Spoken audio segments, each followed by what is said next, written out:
Hi friends, welcome back to Moni Spicy Kitchen. இன்னைக்கு நாம ரொம்ப ஹெல்த்தியான வாழைப்பூ வடை எப்படி பண்ணலாம்னு தாங்க பார்க்க போறோம். இது டீ காஃபிக்கு ரொம்ப டேஸ்டா இருக்கும். அது மட்டும் இல்லாம சாம்பார் சாதம், அப்புறமா ரச சாதம் கூட நம்ம தொட்டு வச்சு சாப்பிட ரொம்ப காம்பினேஷன்ல இருக்கும். இது வந்து நல்ல மொறுமொறுப்பா கிரன்ச்சியா அதே சமயம் நல்ல டேஸ்டியா எப்படி பண்ணலாம் அப்படிங்கறத இப்போ டீடைலா பார்த்துடலாம். அதுக்கு முன்னாடி நம்ம சேனலுக்கு இப்போதான் ஃபர்ஸ்ட் டைமா வாரீங்கன்னா மறக்காம சப்ஸ்கிரைப் பண்ணிருங்க. அப்படியே கூட இருக்கக்கூடிய பெல் பட்டனையும் ப்ரெஸ் பண்ணுங்கள். அப்போ தான் நான் போடக்கூடிய நியூ வீடியோஸ் உங்களுக்கு நோட்டிஃபிகேஷனாக வரும். மறக்காமல் லைக் பண்ணுங்கள், ஷேர் பண்ணுங்கள். இப்போ வாங்க வீடியோக்குள்ளே போய் இது எப்படி பண்ணலாம் அப்படிங்கிறத நம்ம பார்த்துடலாம். ஃபஸ்ட்டு இது பண்ணுறதுக்காக ஒரு பவுலில் 1 கப் அளவுக்கு கடலை பருப்பு எடுத்துக்கோங்க. இப்போ இதை வந்து இந்த பவுலில் போட்டுட்டு இதில் வந்து கொஞ்சமாக தண்ணி சேர்த்து இதை நல்லா க்ளீன் பண்ணி எடுக்கணும். ஒரு 2லேருந்து 3 தண்ணி போல் நல்லா வந்து கழுவி சுத்தம் பண்ணி எடுங்க. அப்போ தான் இதில் இருக்கக்கூடிய தூசி அழுக்கு எல்லாம் கம்ப்ளீட்டாக போயிடும். அதுக்கப்புறமா நம்ம இதில் தண்ணி விட்டு இதை 1 ஹவருக்கு நல்லா ஊற வைக்க போகிறோம். ஒரு 1லேருந்து 2 மணி நேரம் நல்லா ஊறிடுச்சு அப்படின்னா நல்லா சூப்பராக நம்மளுக்கு வடை ரெடி ஆகும். இப்போ இது வந்து ஊறிட்டு இருக்கட்டும். அந்த டைமில் நம்ம வாழைப்பூ வந்து ரெடி பண்ணிக்கலாம். இந்த மாதிரி வாழைப்பூ வந்து எல்லா இடங்கள்லையுமே கிடைக்கும், நீங்கள் வாங்கிக்கோங்க. இப்போ இதில் வந்து இந்த தோலை மட்டும் ஃபஸ்ட்டு எடுத்துகிட்டு உள்ளே இருக்கக்கூடிய பூவை நம்ம தனியாக எடுக்கணும். இப்போ இதை க்ளீன் பண்ணுறது தான் பார்த்திங்கன்னா ரொம்ப முக்கியமான விஷயம். இல்லை அப்படின்னா ஒரு கசப்பு தன்மை இருக்கும், நம்ம அதை சாப்பிடக்கூடாது. இந்த மாதிரி ஒரு கண்ணாடியான போர்ஷன் இருக்குது பார்த்தீங்களா, அதை ஃபஸ்ட்டு ரிமூவ் பண்ணிடுங்க.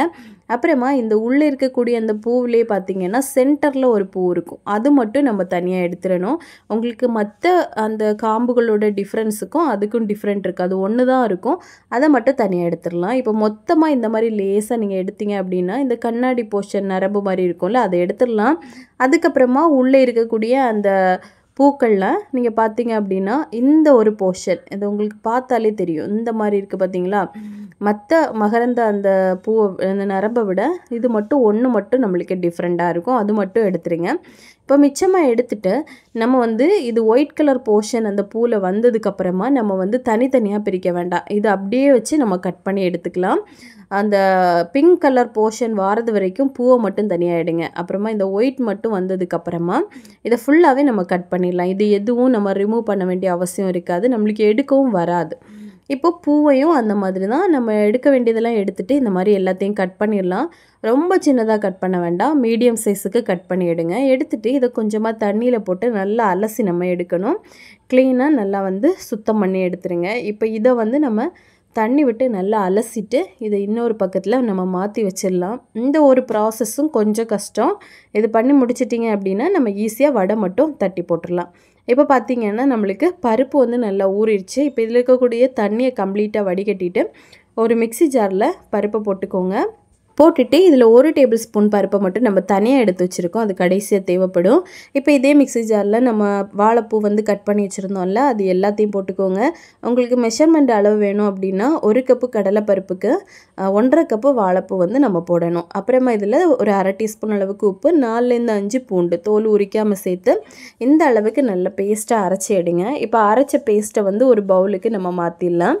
எல்லாத்தையுமே இன்னொரு பவுலில் மாற்றிடுங்க. மாற்றிட்டு இது கூட நம்ம எடுத்து வச்சுருந்தோம்ல அந்த கடலைப்பருப்பு, அதை அவ்வளோத்தையும் நம்ம இதுக்குள்ளே போட்டுடலாம். அப்போ தான் எடையாக இந்த கடலைப்பருப்பும் இருக்கும்போது சாப்பிட ரொம்ப டேஸ்ட்டாக இருக்கும். இப்போ இதில் ஒரு பெரிய வெங்காயம் சின்னதாக கட் பண்ணி சேர்த்துருக்கேன். அப்புறமா ஒரு பச்சை மிளகாய், அதையும் குட்டியாக கட் பண்ணி சேர்த்துருக்கேன். அப்புறமா ஒரு கொத்தளவுக்கு கருவேப்பிலை, இதையும் போட்டுக்கலாம். ஒரு 1/2 டீஸ்பூன் அளவுக்கு சோம்பு தான் போடணும், சீரகம் போடக்கூடாது. சோம்பு போட்டுட்டு நல்லா வந்து மிக்ஸ் பண்ணுங்கள். இதை கம்ப்ளீட்டாக நல்லா மிக்ஸ் பண்ணதுக்கப்புறமா நம்ம இதை வந்து வடையாக தட்டி போட்டுடலாம். ஒன்று மட்டும் நான் எப்படி போடுறது அப்படின்னு உங்களுக்கு காமிக்கிறேன். கொஞ்சமாக கையில் எடுங்க. நம்ம கை வந்து எந்த அளவுக்கு தகுந்ததோ அந்த அளவுக்கு மாவு எடுத்து நல்லா உருட்டிக்கோங்க. உருட்டிட்டு இன்னொரு கையில் கொஞ்சமாக தண்ணி அப்ளை பண்ணுங்கள். தண்ணி அப்ளை பண்ணிவிட்டு போட்டிங்கன்னா ஈஸியாக வரும். லேசாக சென்டரில் இந்த மாதிரி அழுத்துனீங்கன்னா நம்மளுக்கு வடை ஷேப் வந்துடும். இதை அப்படியே ஆயிலில் போட்டு ஃப்ரை பண்ணிடலாம். இப்போது எண்ணெய் வந்து நல்லா சூடாக இருக்கணும். சூடான எண்ணெயில் ஒன்றா போடுங்க. எண்ணெய் சூடானதுக்கப்புறமா நம்ம மீடியம் ஃப்ளேமில் வச்சிடலாம். வச்சுட்டு இப்போ நான் 3 போட்டு நல்லா ஃப்ரை பண்ணி எடுக்க போகிறேன். போட்ட உடனே திருப்பியெல்லாம் போட்டுறாதீங்க, உடைய ஆரம்பிக்கும். கொஞ்சம் நேரம் லோ ஃப்ளேமில் வச்சு நல்லா வேக விடுங்க. வெந்ததுக்கப்புறமா நம்ம ஒன்றா திருப்பி போட்டுடலாம். இது வந்து நல்ல ஒரு கோல்டன் கலரில் வேகணும், அதே சமயம் உள்ளேயும் வேகணும். அதுக்காக நீங்கள் பொறுமையாக தான் இதை வந்து குக் பண்ணி எடுக்கணும். லோ டு மீடியம் ஃப்ளேமில் வச்சு நல்லா பொறுமையாக இது கிட்டத்தட்ட ரெடி ஆகிறதுக்கு ஒரு 2லேருந்து 3 நிமிஷம் ஆகும். நீங்கள் திருப்பி திருப்பி போட்டு நல்லா குக் பண்ணுங்கள். 2 பக்கமும் நல்ல ஒரு கோல்டன் கலர் வாரது வரைக்கும் நம்ம வந்து நல்லா வேக வைக்கணும். அப்போ தான் வெளிப்பக்கமும் நல்ல மொறுமொறுப்பாக இருக்கும், அதே சமயம் உள்ளேயும் நல்லா வெந்து வந்திருக்கும். இப்போ அவ்வளோதான். இந்த அளவுக்கு கலர் சேஞ்ச் ஆனதுக்கப்புறமா நம்ம வெளியே எடுத்துடலாம். இப்போ இதே மாதிரி எல்லா பேட்ச் மாவையுமே நம்ம போட்டு பொரிச்சு எடுத்துடலாம். மொத்தமாக எனக்கு கிட்டத்தட்ட பார்த்திங்கன்னா நம்ம ரெடி பண்ண மாவில் 12 கிட்ட நம்மளுக்கு வடை கிடச்சிருக்கு. இப்போது இதை சூடாகவே டீ கூட சர்வ் பண்ணுங்கள். அவ்வளோத்துக்கு டேஸ்ட்டாக இருக்கும். ஈவினிங் குழந்தைங்களுக்கெல்லாம் நீங்கள் இந்த மாதிரி செஞ்சு கொடுத்தீங்கன்னா அவங்க உடம்புக்கு ரொம்ப நல்லது. நம்ம நார்மல் வடையை சாப்பிட்றத காட்டிலும் வாழைப்பூவில் அதிகமான சத்துக்கள் இருக்குது. குழந்தைங்களுக்கு கொடுக்கறதுனால ரொம்ப விரும்பியும் சாப்பிடுவாங்க. அவங்களுக்கு அந்த வாழைப்பூவோட டேஸ்ட்டு தெரியாமல் ரொம்ப ரொம்ப அருமையாக இருக்கும். ஸோ கண்டிப்பாக நீங்களும் இதே மாதிரி உங்கள் வீட்டில் செஞ்சு கொடுங்க. செஞ்சு கொடுத்துட்டு எப்படி வந்துச்சுன்னு மறக்காமல் கமெண்ட் பண்ணுங்கள். இதே மாதிரி இன்னும் நிறைய ரெசிபீஸ் வேணும்னு நினச்சிங்கன்னா மோனி ஸ்பைசி கிச்சன் சேனலை சப்ஸ்கிரைப் பண்ணிக்கோங்க. லைக் பண்ணுங்கள், ஷேர் பண்ணுங்கள். நெக்ஸ்ட் இன்னொரு வீடியோவில் உங்களை சந்திக்கும் வரை டேக் கேர், பாய்.